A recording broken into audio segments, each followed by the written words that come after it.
사랑하는 여러분, 오늘 우리의 삶을 돌아보면 세상은 참으로 많은 갈등과 분열로 가득 차 있음을 보게 됩니다.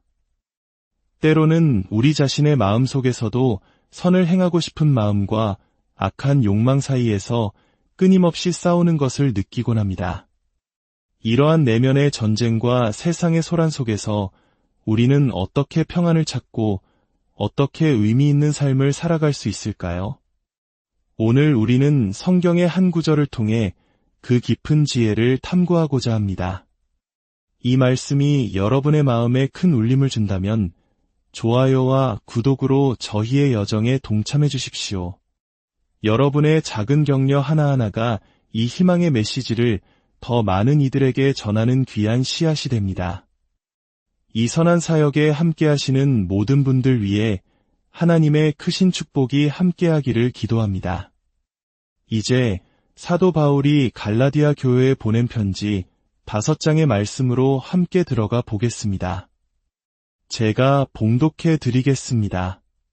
갈라디아서 5장 16절부터 26절입니다. 내가 이르노니 너희는 성령을 따라 행하라 그리하면 육체의 욕심을 이루지 아니하리라.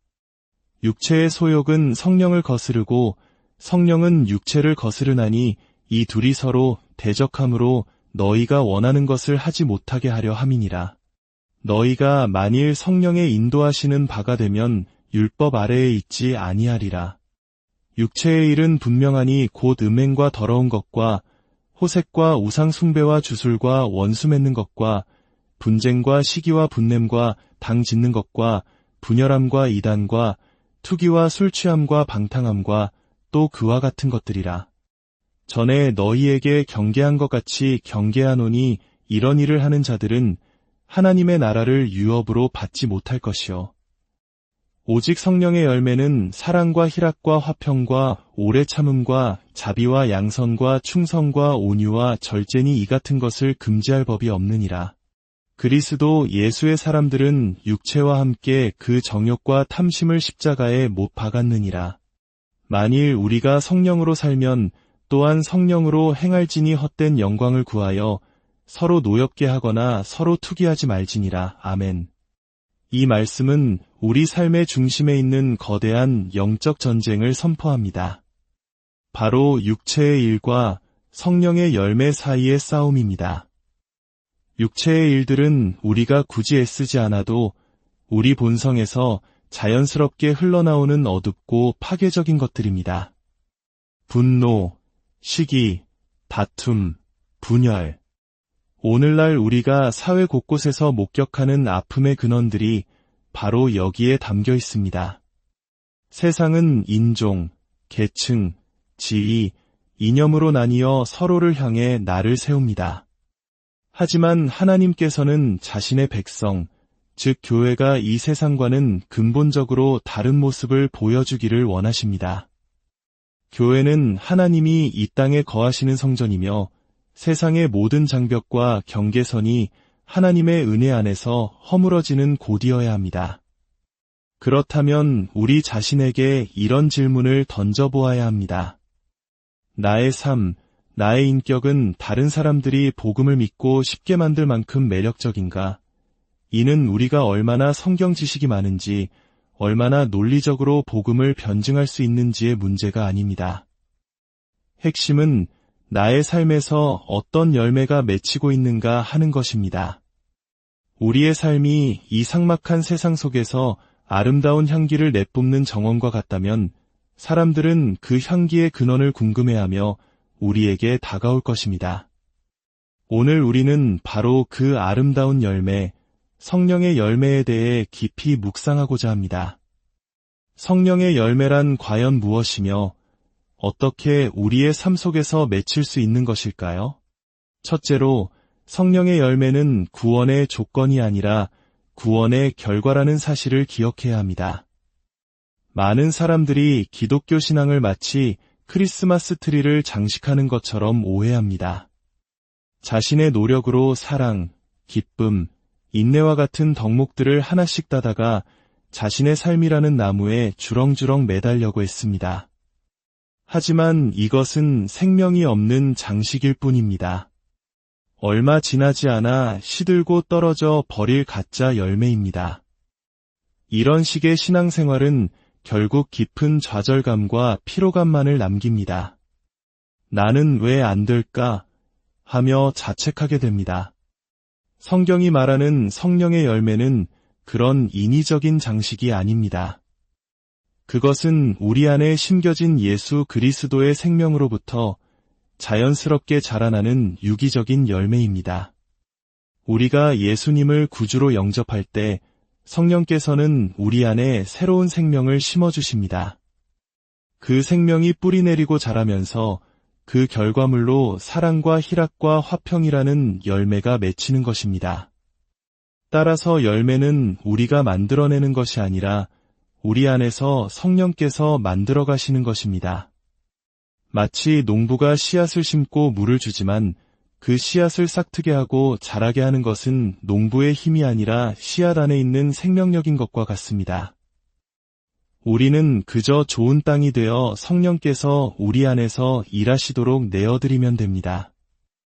이것이 바로 마르틴 루터가 말한 우리를 구원하는 믿음은 결코 홀로 있지 않다는 말의 의미입니다. 우리는 열매로 구원받는 것이 아니라 믿음으로 구원받습니다. 그러나 진정한 믿음은 반드시 열매를 맺게 되어 있습니다. 둘째, 열매의 성장은 점진적이고 때로는 눈에 보이지 않는 과정입니다. 혹시 가을에 히아신스나 튤립 구근을 땅에 심어보신 적이 있습니까? 구근을 심고 나면 겨울 내내 땅 위에는 아무런 변화가 보이지 않습니다. 때로는 이 안에서 정말 무슨 일이 일어나고 있기는 한 걸까? 의심이 들기도 합니다. 하지만 땅 속에서는 보이지 않는 놀라운 생명의 활동이 계속되고 있습니다. 그리고 마침내 봄이 오면 얼어붙었던 땅을 뚫고 아름다운 새싹이 돋아나고 화려한 꽃을 피웁니다.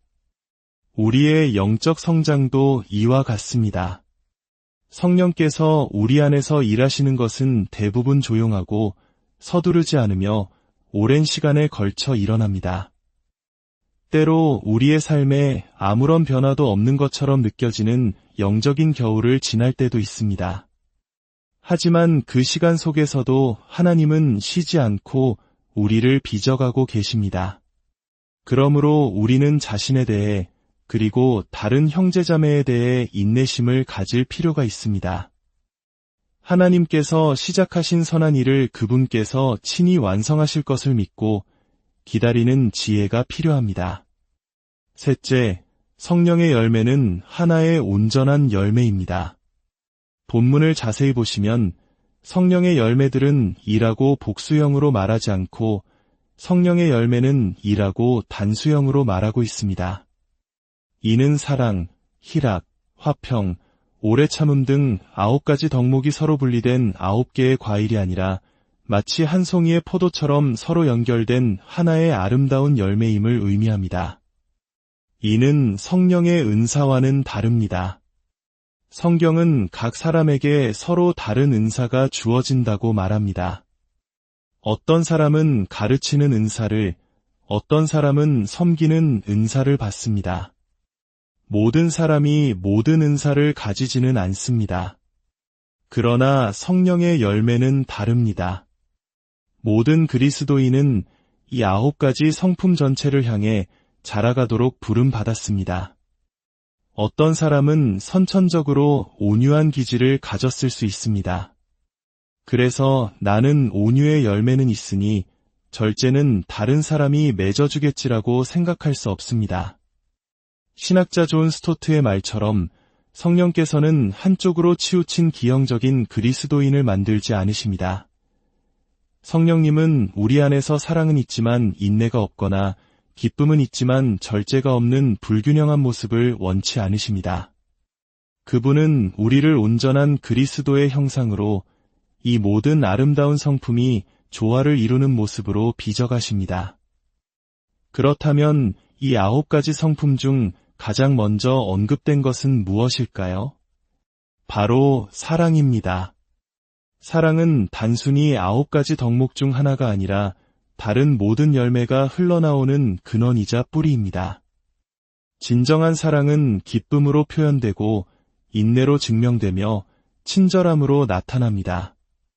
성경이 말하는 이 사랑은 세상의 사랑과는 근본적으로 다릅니다. 세상의 사랑은 대부분 상대방의 매력이나 가치에 따라 조건적으로 주어집니다. 우리는 상대가 사랑스러울 때, 나에게 잘해줄 때 사랑합니다. 그러나 하나님의 사랑은 우리의 어떠함에 근거하지 않습니다. 신명기 7장에서 하나님은 이스라엘 백성에게 이렇게 말씀하십니다. 여호와께서 너희를 기뻐하시고 너희를 택하심은 너희가 다른 민족보다 수가 많기 때문이 아니니라. 여호와께서 다만 너희를 사랑하심으로 말미암아 하나님께서 우리를 사랑하시는 이유는 우리에게서 어떤 자격이나 가치를 발견하셨기 때문이 아닙니다. 그분의 사랑의 근거는 오직 그분 자신에게 있습니다. 바로 이 무조건적인 사랑이 우리가 아직 죄인이었을 때 자신의 아들을 내어주신 십자가의 사랑입니다. 이 놀라운 사랑이 성령을 통해 우리 마음에 부어졌을 때 우리는 비로소 우리를 갈라놓는 세상의 모든 벽, 즉 지위, 배경, 능력의 벽을 넘어 서로를 사랑할 수 있게 됩니다. 이 사랑은 먼저 주도권을 잡는 사랑입니다. 누가 옳고 그른지를 따지기 전에 먼저 다가가 화해의 손을 내미는 사랑입니다. 이 사랑은 형제의 필요를 보고 외면하지 못하는 사랑입니다. 그리고 상대방의 사과 여부와 상관없이 먼저 용서하는 사랑입니다. 우리가 하나님께 받은 용서가 얼마나 큰지를 생각한다면 형제의 작은 허물을 용서하지 못할 이유가 없습니다. 마지막으로 이 사랑은 감정의 노예가 아니라 의지의 결단이며 행동입니다. 사랑하고 싶은 기분이 들 때만 사랑하는 것이 아니라 사랑하기로 결단하고 그 결단에 따라 행동하는 것입니다. 그렇다면 우리는 어떻게 이 놀라운 성령의 열매를 삶에서 맺을 수 있을까요?